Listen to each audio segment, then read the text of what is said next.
నమస్తే. పార్టీలలో పనిచేసే రాజకీయ పార్టీలలో పనిచేసే చాలామంది కార్యకర్తలు ఈరోజు నాతోని ఒక విషయమై చాలా బాధపడుతూ మాట్లాడారు. వారి గురించి వీడియో చేస్తున్నాను. చూడండి, మన డిఎస్పి మీడియాస్ కేతన్పల్లి మున్సిపాలిటీకి సంబంధించి స్పెషల్ స్టోరీస్ చేస్తున్నది. అందరి మనోభావాలను బయటికి తీస్తున్నది.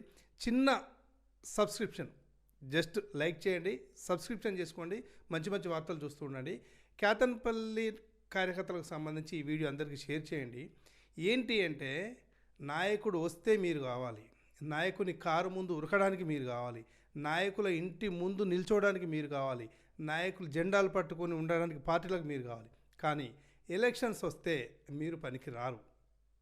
ఎలక్షన్స్ వస్తే మీరు పనికి రారు. ఎందుకు అంటే, మీకు డబ్బు లేవు, మీకు మాట్లాడరాదు, మీరు ఆ నాలెడ్జ్ లేదు, మీకు కనీసం పేపర్లు రాయరాదు, నామినేషన్ పత్రాలు నింపరాదు. ఇంకో కొంతమంది నాయకులు ముందడిగి కనీసం ఒక 10 ఓట్లు వేయించుకోగలుగుతావా, ఓ 10 ఓట్లు నీకు పడతాయా, మీ బస్తీలో నిన్ను మెచ్చుతారా? ఇదేంది భయ్, నాకు అర్థం కాదు. బస్తీలో మెచ్చుకోకపోతే పార్టీలు తయారు చేసుకోవాలి, బస్తీలలో కార్యకర్తలను నాయకులుగా తయారు చేసుకోవాలి. ఈరోజు ప్రతి వార్డు నుంచి మీకు చేత కదని చెప్పేసి పక్క వార్డుల్లోంచి నాయకులను డంపు చేసుకొని వారి భార్యలను బంధువులను అందరినీ పెట్టి పోటీ చేయిస్తుంటే, మరి ఇన్ని సంవత్సరాల ఆ వార్డులో కష్టపడ్డ నాయకుల పరిస్థితి ఏంది, మహిళల పరిస్థితి ఏంది?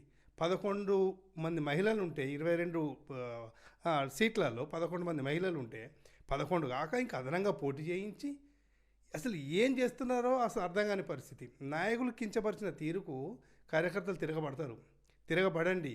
మీరిప్పుడు ఇవాళ నామినేషన్లో నేను చూశాను, చాలామంది రెబెల్గా వేస్తున్నారు. వేయండి, పోటీలు ఉండండి, నాయకులకు బుద్ధి చెప్పండి. చూస్తూనే ఉండండి డిఎస్పి మీడియాస్.